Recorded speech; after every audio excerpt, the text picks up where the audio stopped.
Hello and welcome back to another episode of Generation Ochi. My name is American Ben. There are a lot of heroes in anime, and as an amateur, I'm sure that you all know a lot more of them than I do. I mean, there's so many damn heroes. Warriors who range from the cool and suave to the cutesy to the wise and so on. For most protagonists, we can probably fairly easily place them into their respective hero category. But then there's Saitama. And what the hell? And don't get me wrong, it's not like he doesn't have a category, it's just that his category is Saitama. Though if Kongo was here, he'd probably be like, actually, and then proceed to tell me the correct Japanese term for the kind of hero that Saitama is. But for now, I shall proceed in ignorance and say Saitama is something different and ultimately something I have been waiting for a long time. And yes, One Punch Man has been out for a while already, so I'm late to the party. But hey, I'm here now, so give me some credit, huh?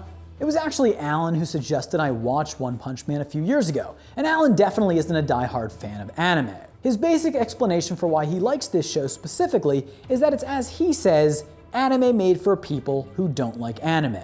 And now that I've finally seen the show, I get what he means. Though I might rephrase his statement a little bit to say, One Punch Man is anime for people who want to like anime, but have some problems getting on board for a slew of reasons. Yes, One Punch Man answers the call, and that's because beyond all else, it's the most iconoclastic anime I've seen, and Saitama is the anti-anime superhero that the anime curious have for so long needed, though perhaps not deserved.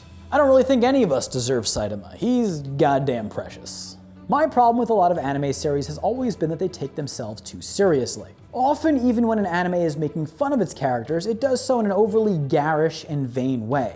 As in, the show is almost shouting at you, look, we have a sense of humor. But yeah, I guess I've just often been turned off by anime that never lets its hair down. Literally. The reason I love Dragon Ball so much is that it doesn't do this. Its main character, Goku, is not that cool.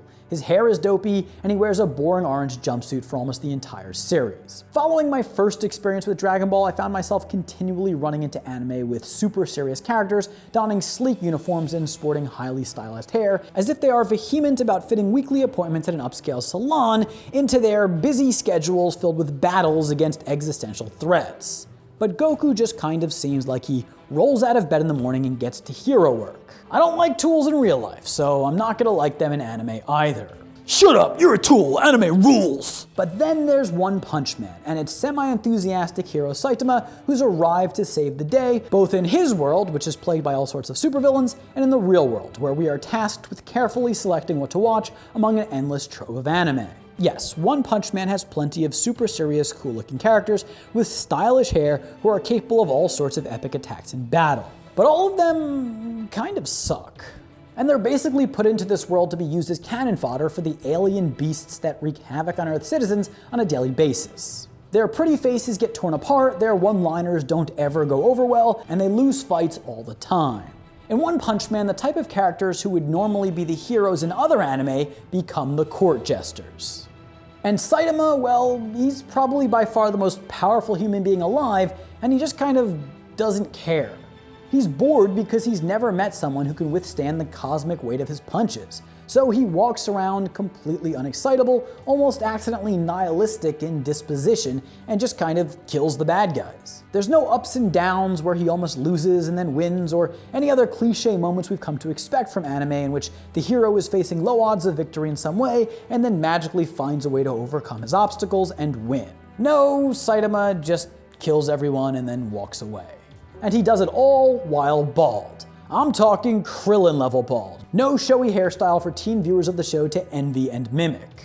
And hey, yes, of course, bald can look good. I think bald people look good all the time. I want to rub their heads, and I hope that when I'm bald, people will want to rub my head. But bald is not part of the appearance that we've come to expect of our anime heroes. It's not an accident that the writer of One Punch Man chose to make Saitama bald. This is an overt rejection of the idea that a superhero is supposed to look cool. No one in the show thinks Saitama looks cool. Characters actually remark on how weird it is that he's bald at such a young age. And of course, Saitama compounds his challenged appearance by running around in a ridiculous yellow jumpsuit and red gloves with a white cape to clash, which altogether smack of a discarded Adam West batsuit that got mixed in with the wrong colors in the laundry.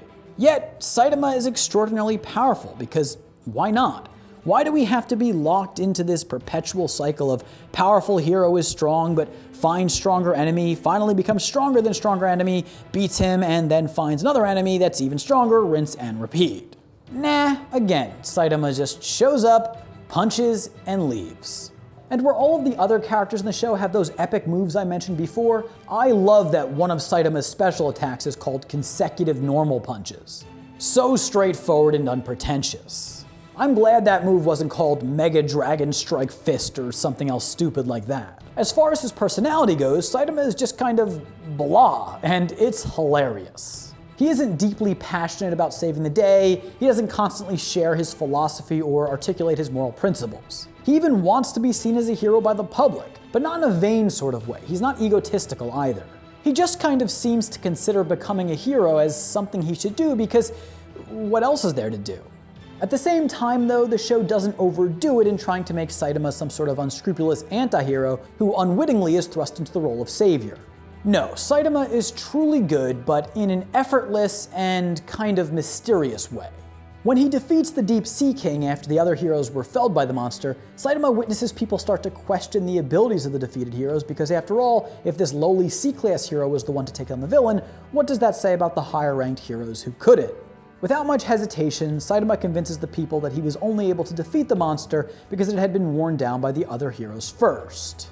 And thus he prevented the people from losing their faith in heroes at the expense of his own reputation. There was never much of an explanation for why he did this. He's enigmatic in that way. There's something peculiar and interesting about Saitama. Even though he's the star of the show, he seems alien, and it feels like we don't really know him, but there is a wisdom somewhere in there. A true wisdom that doesn't wave its hand in your face every minute of every episode, and I'm going to speak more about this in the next video. For now, what you have to know is that Saitama is a weirdo. That's the simplest way to put it.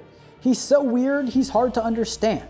But this is a positive quality in that rather than having the stereotypical personality of a hero, he more behaves like a goofy wizard. You know, it's almost as if he's a cross between Goku and Master Roshi minus the perverted stuff that features prominently in the latter character's personality. Then again, maybe I just have too much of a bias towards Dragon Ball, and I do promise that as I become more and more of an expert on anime, I'll talk about it less and less. But overall, I really appreciate Saitama, because ultimately he doesn't feel like just another version of some character I've seen before, including Goku and Roshi. And more importantly, he's not designed to impress the people in his world or ours. He's not the cool cat. He's not the popular guy. He doesn't have a TikTok. He doesn't twerk. Is twerking even a thing anymore? Sorry guys, you can see I'm really out of the loop. And Saitama isn't overly concerned with material things or his appearance either.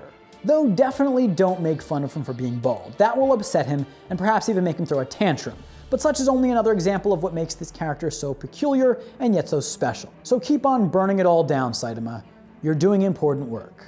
Anyways, that's the video. I hope you enjoyed. If you did, please do give it a big thumbs up. Comment down below. Let me know what you think of Saitama and One Punch Man.